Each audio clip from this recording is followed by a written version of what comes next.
Okay, I'm going to start talking about surface area today, and we're going to see how to find the surface area of various surfaces using double integration here. Before I do that, let's go ahead and recall something from Calc 2, or was it Calc 1? I don't remember. It doesn't matter. We're talking about the arc length of a smooth curve. Suppose y is a function of x, and suppose f of prime of x is continuous over a compact interval from a to b. Okay? Do you remember we showed that, or it was actually a matter of definition, but we showed it was well motivated? The length of the curve from a to b actually turned out to be the integral from a to b of the square root of 1 plus f prime squared dx. Okay? All right, we said this actually ended up giving us quite often some nasty integrals that we prefer to use numerical integration techniques on in many cases because it was easy to get transcendental forms out of these. Now, I mention this because we're going to see some formulas today for the surface area that's going to be very similar to this, okay? So it should recall this. All right? First thing I'm going to do here, let's just take a quick picture here. Suppose I have z is a function of x and y like I've shown here. And I'm going to make a couple assumptions here as we go through. I'm going to assume that f has continuous first partials with respect to both x and y. This is going to ensure the existence of the integral. Oh, by the way, that's why we did that in this case as well. Ensure the existence of the integral. Anyway, so I've got a little surface here. Pictured z is a function of x and y over some region R of the xy plane, and I would be interested in being able to compute the surface area on this surface here. Do you see that outlined in blue here? I'd be interested in what that surface area actually is, how we could compute it. Now, what are we going to do? We're going to do what we always do in calculus, right? Integral calculus. What do? You partition things up, right? And then add them up, and then let the norm of the partition go to 0, and you get some sort of definite integral out of this. Okay? So if you guys see here this tiny little figure, I've went ahead. This is the projection into the xy plane of the surface that I'm interested in finding the area of. So we're calling that cap r. And what do? We partition this up in the x and y direction here. So we get a bunch of little subrectangles here. Now I'm going to take that subrectangle and find the image under the function f of all the points within any of those little subrectangles. And you get what here? You get this funky little region of the actual surface here marked in blue. Okay? You could think of that as actually a projection onto that surface from the xy plane onto that surface there if you wanted to, but it's really the image under the function f of all the points in that subrectangle here. Okay, and then what we're going to do is the following. We're going to imagine finding the actual area of that. We're going to approximate with that with a parallelogram and then find the area of that. Do it for all these, add them up, and then take the limit as the norm of the partition goes to 0, and that will be our definition here. Okay? All right, let's take a closer look here. In this figure, there's something I really don't like about this. Okay? This is supposed to be like a chunk of the surface here. We're closing in on it. Okay? Anyway, so here I've got my little subrectangle down here. Dimensions dx and dy. I guess these are pointing backwards. I actually want dx and dy to be positive here. Yeah. Oh well, use your imagination. Anyway, that would have had these pointing backwards as well. Okay? Anyway, let's go ahead and consider what would happen here. So there's the image under our function of that little subrectangle here. And I'm going to imagine making what? A change in the x direction alone, a change in the y direction alone, creating these little vectors here.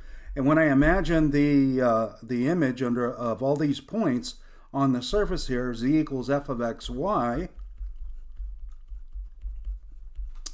what I'm going to imagine doing is actually the following. I'm going to take the position vector. Remember, the position vector is a vector from the origin of the x, y, z system out to any point on the surface.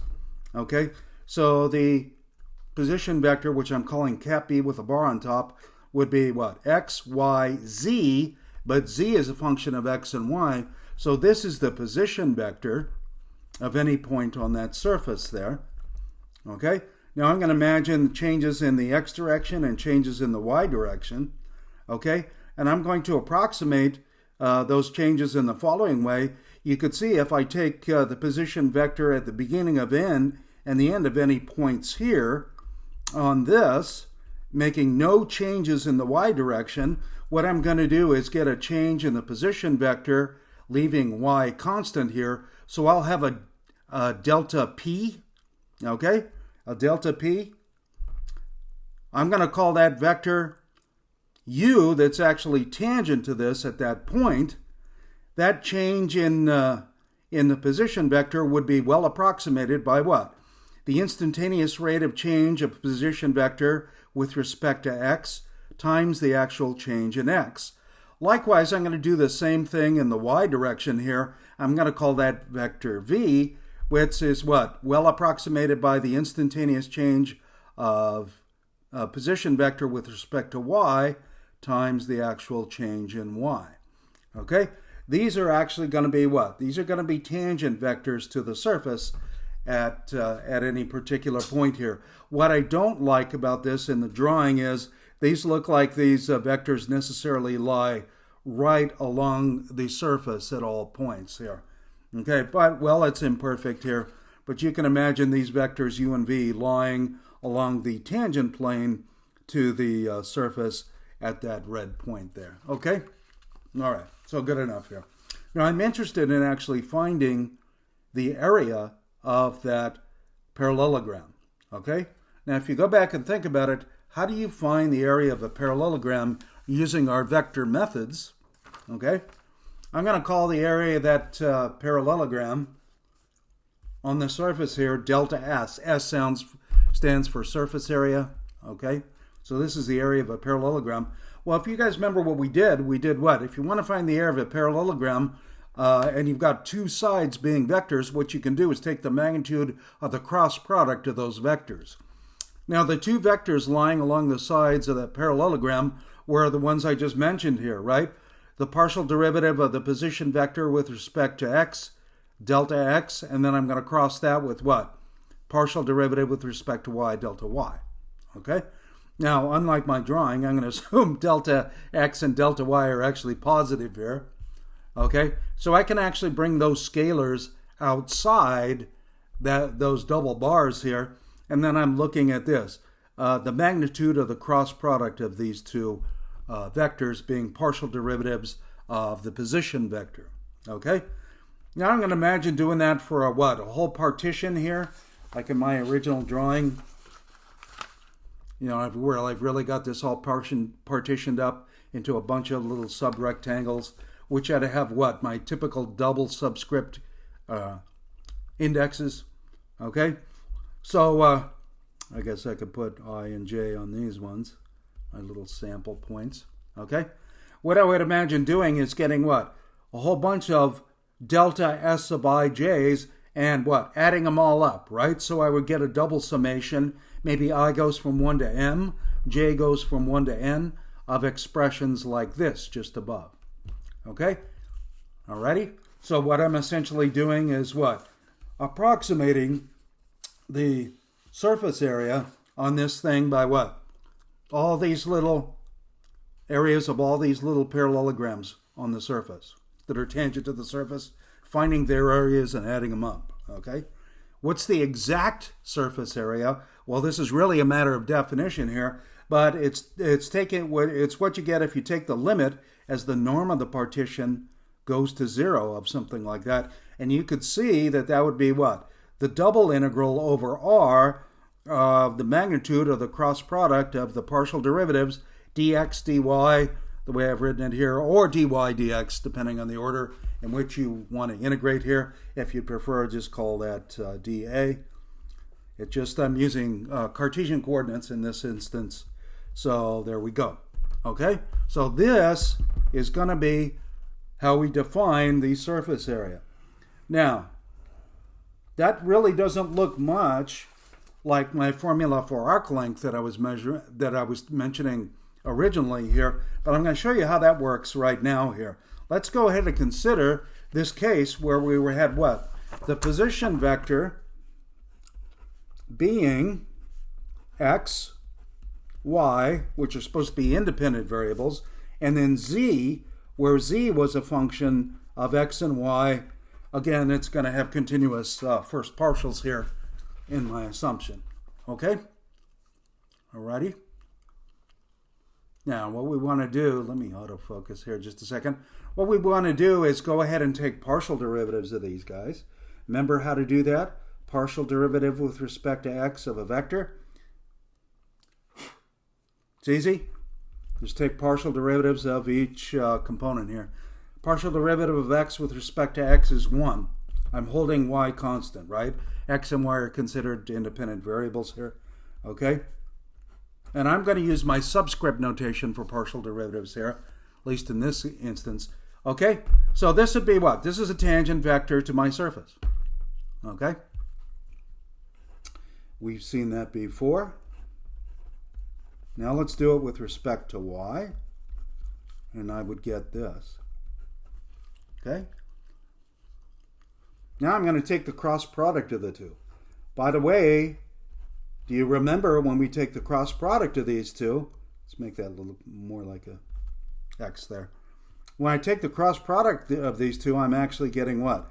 I'm getting a vector which is normal to the surface. And we're using stuff like this to find the equations of tangent planes to surfaces. Okay? Let's go ahead and take the cross product of these two. Let's use our little formulation here, our little student-generated formulation. Let's go ahead and take this. Let's see. Now, how does it go? I would have negative f sub x, right? The middle one, negative f sub y, and the last one would be 1. That would be a normal vector. Now, I'm not really interested in the normal vector so much as what? The magnitude of this thing, right? I'm interested in the magnitude of that, okay? Well, you can see that the magnitude of this is going to be easy. Okay, make that an x. That's a cross. Now, what's the magnitude of that vector? It's the square root of the sum of the squares. I'm going to write those in a slightly different order here. There. Okay? So that's my integrand. Okay? That means S is going to be the integral over the region of the xy plane whose image gives that surface.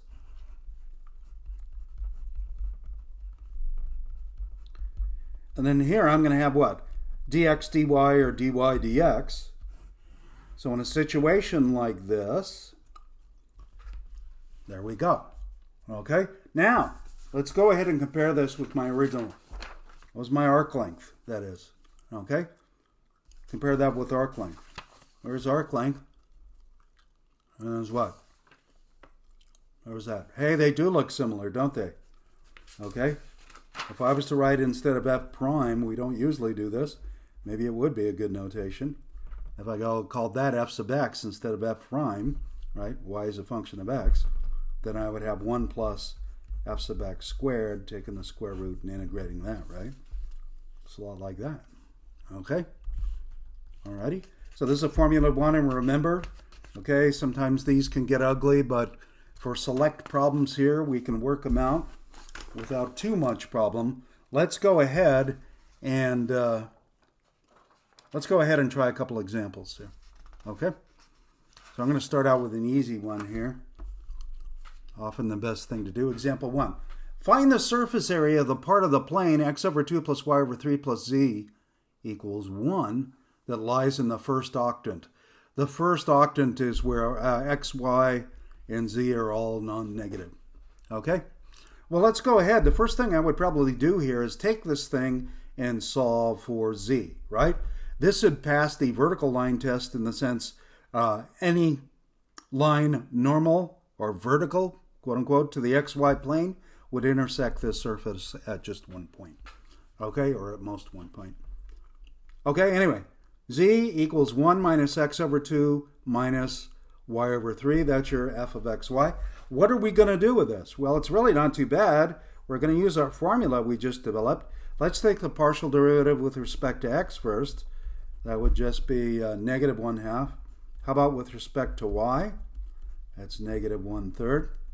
Okay, I've sort of got an easy graph of it there. You guys can see the surface there, that part of that plane there. Okay, and let's go ahead and say S for surface area. Okay, now this would be what? Square root of 1 plus f sub x squared, so that's 1/2 squared. Negative 1/2 squared, I guess I should say. Negative 1/3 squared, and then dy dx or dx dy. Okay, maybe I'll go ahead and integrate in the y direction first, then the x direction. Okay, now got to be careful here. If I project this thing down into the xy plane, I'm finding my r. Do you see my r is actually, let's maybe scribble that in there. Okay, my r is down there in the xy plane. I'm integrating over that, right? It's a triangle. Okay, it's a triangle with one corner at the origin. The other place, the other 2 points are what? 2, 0 and 0, 3. Okay, well, I'm integrating in the y direction first. Okay, in the y direction. So x is going from 0 up to some function of x, right? I repeat, I'm not integrating over a rectangle, so at least one of these limits here is going to be what? Variable, right? Okay, these limits are going to be constant here. Okay, but either way, we can throw those in. X goes from 0 to 2. I got to think my where I'm integrating to in the y direction here. Well, let's go ahead and find the equation of this line here. I've got these 2 points. We just need to think in 2 dimensions, right? I've got these 2 points.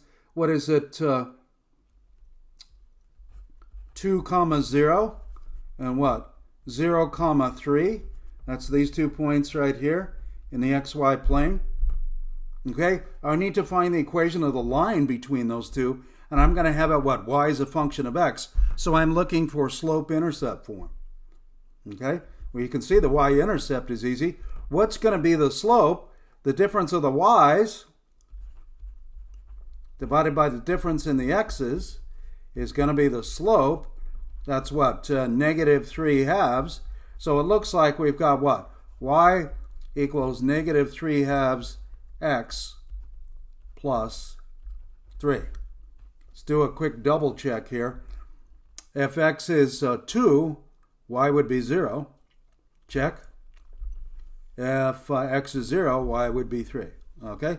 So we're going from there to negative 3/2 x plus 3. Right? So there's our integral. Okay, got to get the integral right or nothing else matters, right? Okay. Okay, let's actually work this out. Okay, so I would go like this. S is, let's do this in our heads here. I'm going to bring this thing out here. What would that be? That would be 1 square root of 1 plus 1/2 plus 1/9. Okay, just put that outside of everything. Now I'm integrating from 0 to 2. Okay, you can do a lot here in our heads. I'm integrating dy, and y is going from 0 to negative 3/2 x plus 3. So I'm really doing this. Negative 3/2 x plus 3 dx. Okay.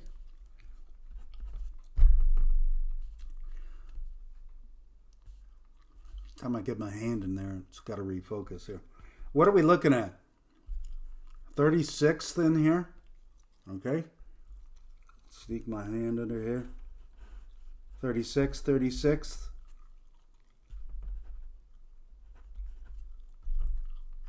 It's 9 36th plus 4 36th. Okay. How about this thing? Negative 3 fourths x squared plus 3x, going from 0 to 2. Okay. What do we get in there? 36 and 13 is what? 49? Am I right? I can't hear you. Okay, anyway. Times what? Negative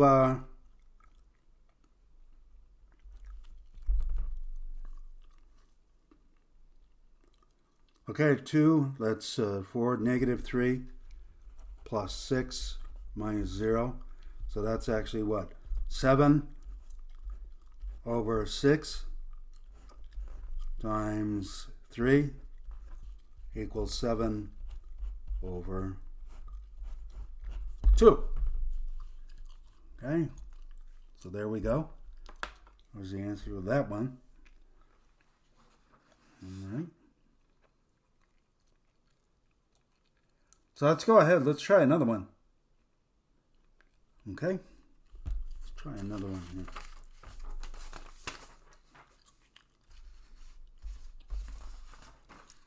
This was another one for us here. I hope this one works out as neatly as the last one. Find the surface area of the part of the paraboloid that lies above the xy plane. Okay, here's the paraboloid. Z equals 9 minus x squared minus y squared. Okay, so you can see that's going to be frowning here. It's going to be coming down here. Okay, where's it going to intersect the xy plane? Okay, you guys can see if it intersects the xy plane, z is going to be 0. That means it would actually intersect the plane in the circle. X squared plus y squared equals 9. Now I'm going to be integrating over the interior of that. So my region R is going to be x squared plus y squared is less than or equal to 9. So that's going to be what the disk bounded by the circle centered at the origin with radius 3. Oh, good. That doesn't sound so bad. Okay. Now I mentioned that z equals f of xy is 9 minus x squared and minus y squared here. Okay. So for our integrand, we've got to take some partial derivatives. And what's our integral going to look like? I'm calling it s.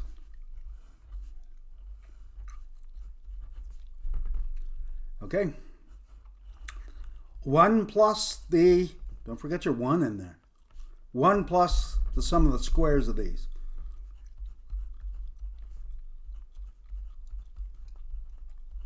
And just call that dA. Okay? Now, if you look at this, how would you solve this problem? What would be the easiest way? To go dy dx or dx dy and start talking about going from one edge of the circle to the other? What would you do? Give you a second there. Okay, your second's up. Of course, you're all saying use polar coordinates, right? This thing is begging for it here. Okay, remember in polar coordinates, x squared plus y squared is equal to, yes, Pythagoras tells us it's r squared. Okay, dA, what are we going to have? R dr d theta. Okay, all right, I ran out of room here, so let's go ahead and continue on the next page. S would be the integral. Now this particular circle is centered at the origin, right? It means theta is going from 0 to 2 pi, and the radius is going from 0 to 3. The square root of 1 plus 4 r squared, right? r dr d theta. Okay.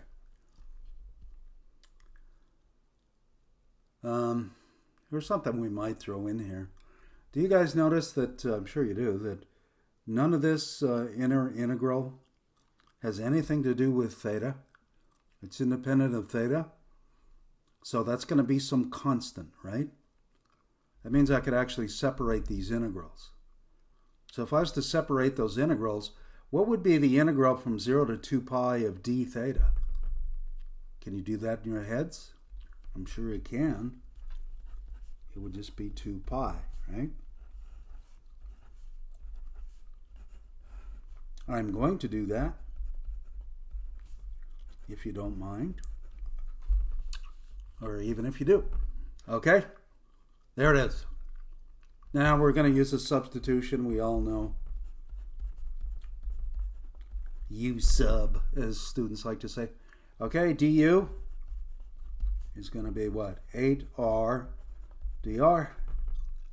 That would imply in turn that r dr is 1/8 du. That means s is 2 pi times the integral. Let's see. So that's, I've got a 1/8, don't I? I'll just take that 1/8 and put it outside. This is what? U to the 1/2, and then I've got my du left. Okay? Where's u going from and to? Well, maybe this part isn't that pretty, but r is 0 right here. If I substitute 0 in there, I think I get 1. Okay? If I put 3 in there for the larger value of r, I think I get, what, 37? Okay? And what would that be? Well, first of all, this is pi over 8 now. And this would be, what, 2/3 u to the 3/2 going from 1 to 37. So that would be pi over 12, wouldn't it? 37 times the square root of 37 minus 1.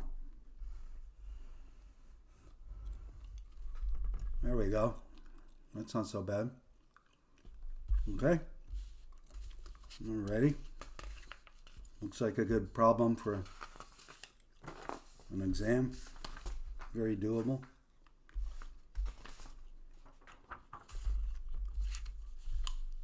How about this? Find the surface area of the sphere of radius A. Okay? Find the surface area of the sphere of radius A. Maybe some people already know what the surface area of a sphere of radius A is. Okay? Maybe some people don't. Let's go ahead.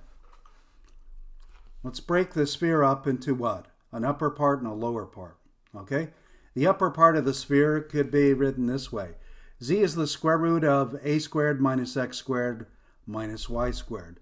Because the radius of the surface of the sphere is what? X squared plus y squared plus z squared equals a squared, right? Solving for z, though, you get two values of z, right? An upper z and a lower z. Well, this is perfectly symmetrical with respect to the xy plane, so I'm going to ignore the lower part of the sphere, and instead, I'm going to say the surface area of the whole thing is 2 times the integral over r of our regular formulation here, where my f of xy is going to be the function for the upper sphere. Okay, so the upper surface. By the way, you guys can see easily, okay, that the actual sphere intersects the xy plane in this circle, x squared plus y squared equals a squared. You just let z be 0, right? So we're actually going to be integrating over the disk. If you think of this in your mind, we'll be integrating over this disk in the xy plane. Okay? Boundary is circle centered at the origin with radius a. Alrighty? Alright, We got to compute these guys here though. Okay, so there's my f of xy. Let's take its partial with respect to x here. Okay, we're going to do the following. We'll bring a half out front, right? That's a half power. Okay, we'll subtract 1 from the exponent. So that'll give us a minus a half. And we're not going to forget to multiply by the derivative with respect to x of the inner function. And we get negative x over the square root of a squared minus x squared minus y squared. And you guys can see from symmetry here, we're going to get the following.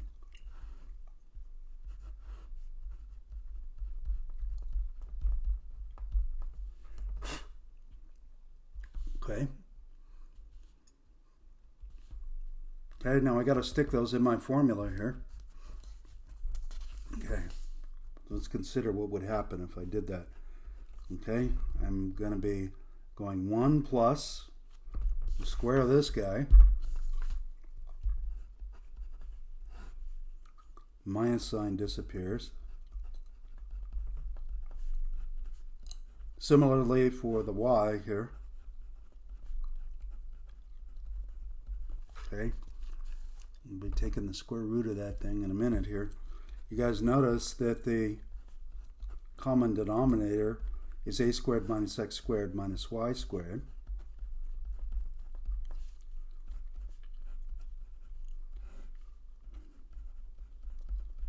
All right, so we're going to do all these. Alrighty. We add them up. You see the numerator is actually a squared.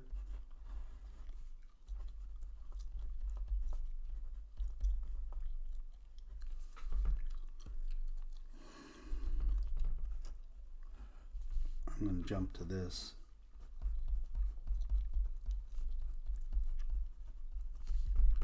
All right. Well, a is a positive number, so I'll just write a there. And then I'm looking at this, right? The surface area is 2 times the double integral over, let's maybe write it this way.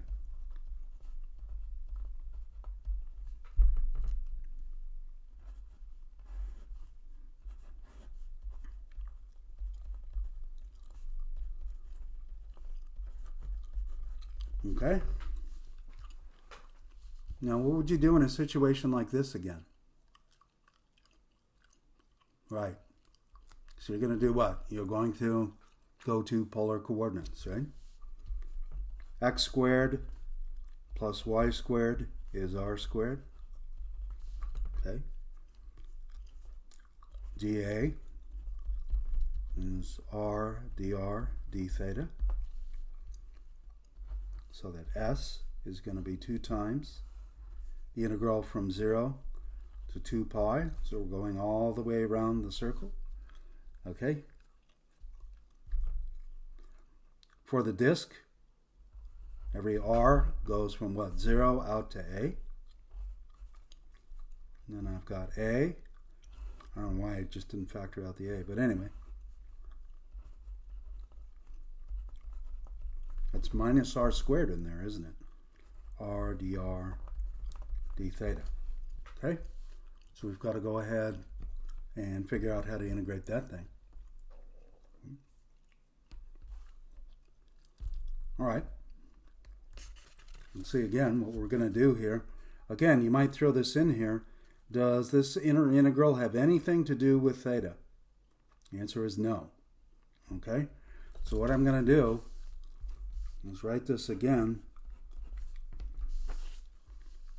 Okay? I have my 2 there. I have my 2 pi from integrating. Then I have my a. Guess I finally took that out. The integral from 0 to a. 1 over the square root of a squared minus r squared. r dr. Okay? What do you want to do with this thing? Okay? Let's go ahead and go u equals a squared minus r squared. Du is minus 2r dr. Okay? So r 2r dr is minus du. Okay? So S is, I'll go 2 r dr, right? So I have 2a times pi. Okay. I've got negative du, right? Means I'm going to change the order of which I integrate here in the end, but anyway. Okay? I have what then? U to the minus 1/2 power. Actually dealing with an improper integral. But let's come back here. Hold on. Where is u going from and to now? Let's see. At when r is 0, we get a squared for u. When r is equal to a, we get 0 here. Okay? I'm going to actually change the order here in just a second. Okay.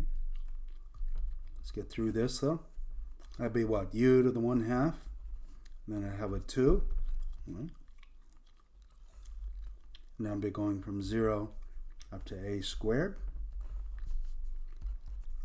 So it looks like I have 4a times the square root of a squared.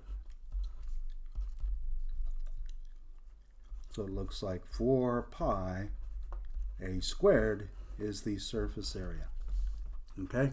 So 4 pi times the square of the radius is the surface area of a sphere. Do you remember the volume is 4/3? Why that's going to be true? Okay? Alrighty. Think about the relationship between these two. Okay? Well, there it is. Okay, it was really interrupted there. My machine just stopped recording. Anyways, here's another situation here where z may not be a function of just x and y here. I'm thinking about a more general situation with a parameterized surface, so-called. So we think about the position vector x, y, z here. But x, y, and z are all functions of some parameters u and v. Okay, so some variables there. Okay? We would use exactly the same reasoning we used before here to show that the surface area is, in fact, the double integral over r, which I'll discuss here in a second, the magnitude of the cross product of the partial derivatives of the position vectors with respect to u and v over du dv. R is the region of the uv plane whose image under the coordinate functions here actually yields the surface in question. I'm going to find the surface of a sphere again later after we've talked about spherical coordinates, and I'll go through it this way. But in the meantime, I might be interested in sort of considering what would happen with cylindrical coordinates, or I guess I should say polar coordinates right now. Cylindrical coordinates are just three-dimensional coordinates where the first two are polar and the last one is z, so it really doesn't make much difference here. Anyway, suppose that I just stick with polar coordinates right now, where I've got z as a function of x and y, but x and y are a function of r and theta.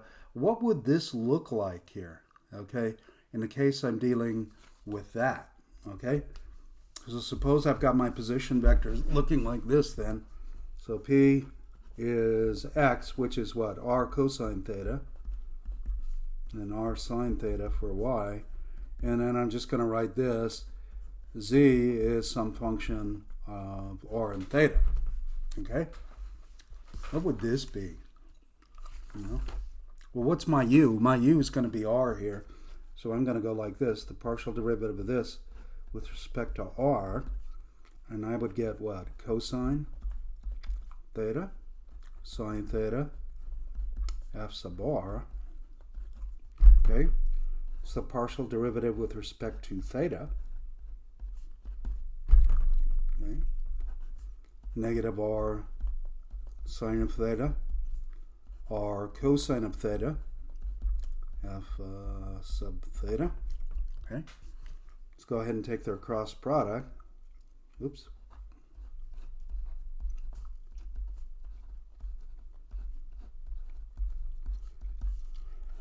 Our shorthand notation for this.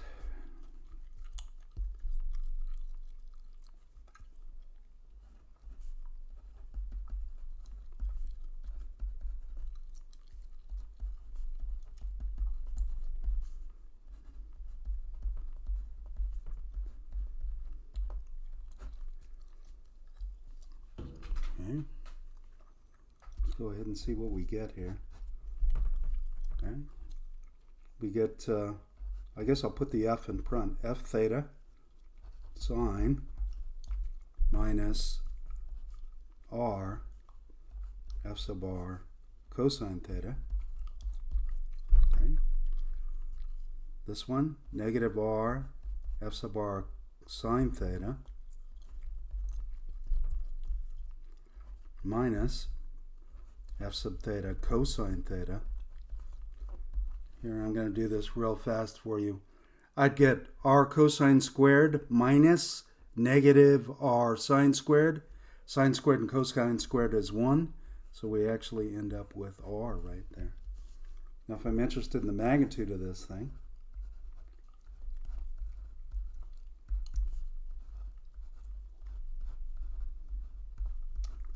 what would we get? We get the square root of the sum of the squares here. Okay.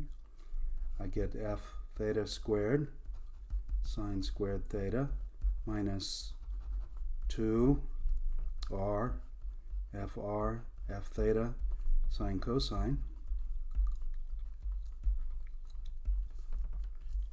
plus r squared f sub r squared cosine squared plus f sub r, or r squared f sub r squared sine squared. Okay, plus 2r f sub r f sub theta sine theta cosine theta plus f sub theta squared cosine squared, and then finally at the end r squared. You see we get some cancellations and things here. These ugly terms go away. I've got, let's maybe do this, f sub theta squared sine squared plus cosine squared gives f sub theta squared. Then I've got what? R squared to f sub r squared sine squared. Same thing, only with cosine squared, so those add together and become 1. So we get this, and then I've got the r squared here. If I was to factor out the r squared, now this would be what then? In our integral, that'd be the r d theta, so let's write that. So surface area would be double integral whatever region it is.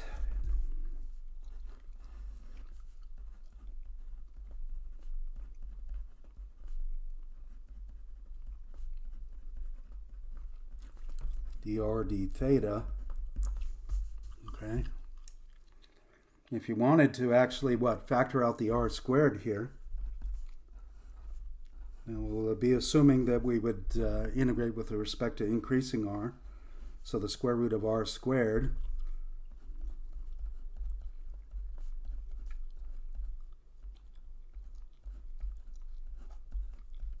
would just be r dr d theta, so there we have our regular dA right there, and this would be surface area in terms of polar coordinates.